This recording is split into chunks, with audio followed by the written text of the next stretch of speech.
आता तुम्ही लवकरात लवकर या. तुम्हाला 2 मुलं ना? हो, 2 मुलं. 2 मुलं. बघा, नातवंड सुद्धा वाट बघतायत, तेव्हा मनातला राग बाजूला ठेवा.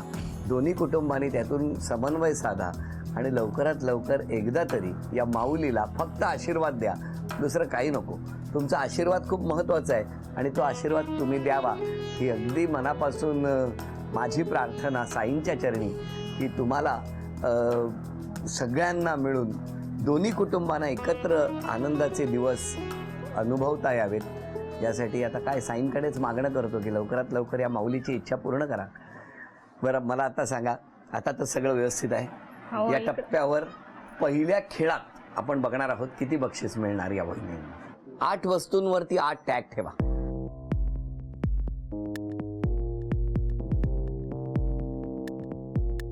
चार संधी आहेत. 1 रुपया मिळाला तर 4 वस्तू आणि तेवढे पैसे बक्षीस म्हणून मिळणार. सगळे मदत करू शकता तुम्ही? हां, चला, वेळ सुरू झाली. द्या, बघूया 1 रुपया आहे का. 10 रुपये. अजून 3 संधी आहेत. 50 रुपये. आता 2 संधी आहेत.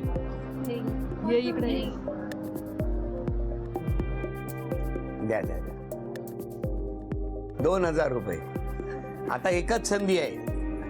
हे घ्या ना. अभिनंदन. 1 रुपये.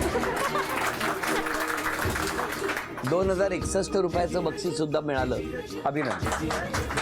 मला तुम्हाला विचारायचंय, तुमच्या 3 अपेक्षा सांगावं मिस्टरांकडून. चिडचिड कमी करावी त्यांनी. एखादी वस्तू जर सापडली नाही तर खूप चिडतं लगेच. थांब थांब थांब. काय हो, मान्य आहे का? हो. हो काय? म्हणजे आता करणार नाही इथून पुढं असं. आज बोलायला मिळतंय आणि तुमच्या विश्वासावर ही माऊली आपल्या आई वडिलांकडे पाठ फिरवून तुमच्याकडे आलेली आहे. तर तुमचं चिडणं कमी व्हायला पाहिजे नक्की. आणि जास्तीत जास्त आनंद देणं ही तुमची जबाबदारी आहे. नक्की इथून पुढे असं होणार नाही याची मी खात्री देतो. नाहीतर मी आहे, हा लक्षात ठेवा.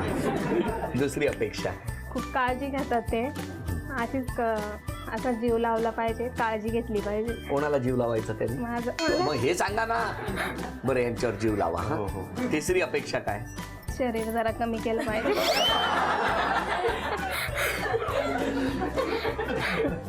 हो काय? काय होणार ना. हो हो. हा फुटलाय तुम्हाला हो म्हणताना. बर, तुमच्या 3 अपेक्षा सांगा. तिने जेवण म्हणजे जेवते ती, पण कमी जेवते. जेवण जरा वाढवलं पाहिजे तिने. बरोबर. यांची